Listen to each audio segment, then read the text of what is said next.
Hi and welcome back to Warframe. Today we're going to build the Odanta Prime. Now the parts for this are a bit of a pain to get. It's Tower 1 capture for the actual blueprint. The harness is Tower 1 Sabotage. Nearly burped. The systems is Tower 1 Survival Rotation A. And the wings, actually that was thanks to Zeus Clone. That was Rotation C on Tower 4 Survival. And that was actually quite fun to get that because I was still playing with Chroma a little, and I'm surprised we got as far as we did as easy, considering at the time my game was still having issues. That was actually the first part I got from. Well, the second, because Zeus Clone also gave me the systems, so huge thanks to Zeus Clone for that, because that helped a hell of a lot. I mean, okay, systems being a Tower 1 survival, not that hard to get a hold of. It was the harness and the blueprint more than anything else. It was a pain to get because got the wings first time actually trying to get them, and I just thought building this before Volt, which it is currently building, would have been more fun because people will expect Volt to come first. So all in all, it's 6 hours for all of these and a day and a half for the Odanta Prime, so I'll bring you back in a day and a half when that's finished. The Prime version is on the left here, the normal one's on the right, and the only difference is I'm actually glad they fixed this, to be honest. The shields and the health is 100 more with the Prime than the normal one.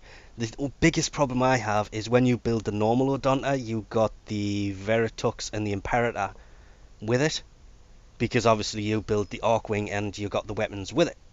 With the Prime version, that didn't happen. There is no weapons with this one. It is just the Archwing itself. Which is kind of, it's not such a big deal, but I mean, when it comes to the Archwings, the Itzal still has the best on the abilities and it looks the coolest. And the Eltron is still the one for survivability because it has the most health, shields, armor, and all the rest of it. So it's kind of going to fit in the middle. Best thing about it though, it still has the same polarities the normal one has, which was a D, a dash, and a V, but it comes with an extra polarity, just like the Warframes do. The reason this video took so long is every game I try to join, I'm getting this. Well, not literally every, but as you can imagine, the abilities are still the same. You still got the shield in front of you as you're flying along. The disarray, which is for rockets that are basically sent to you.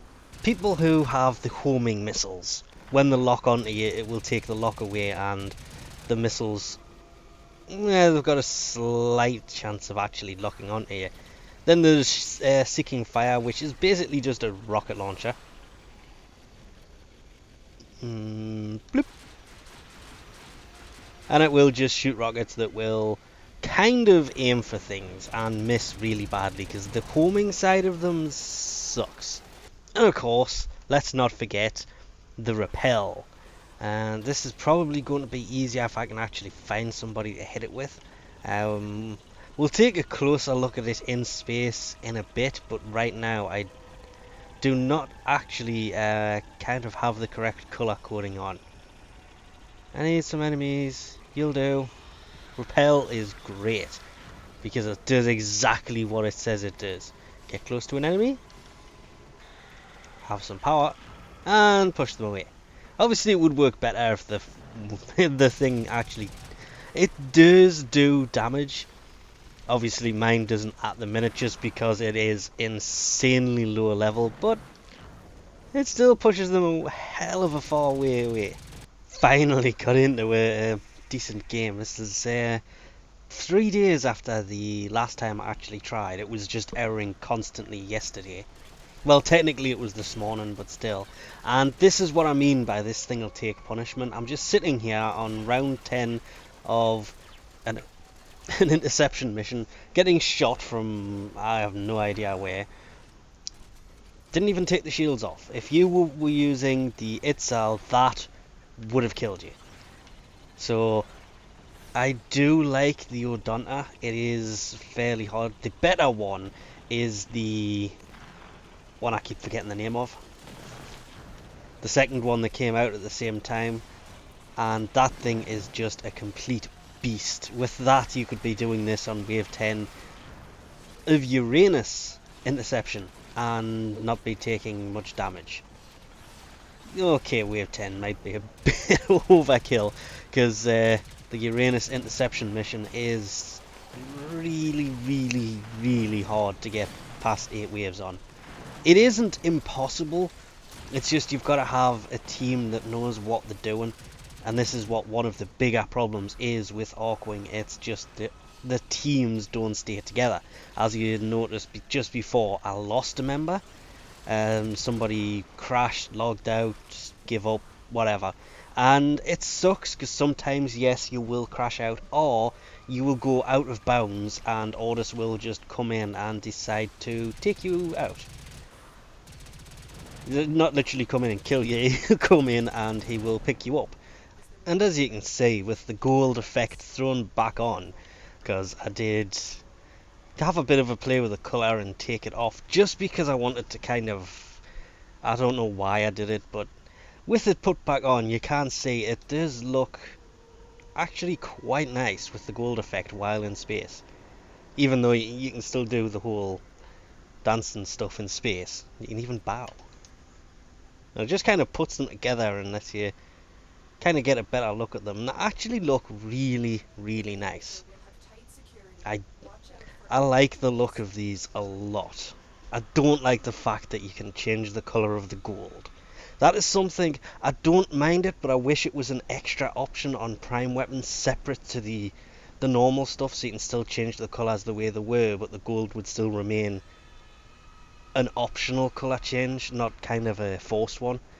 When they added in a lot of the gold colour changes, a lot of people's Prime stuff would have just automatically changed colour because they assigned gold to one of the colours, and they just changed the way all the Prime weapons and stuff had the colours.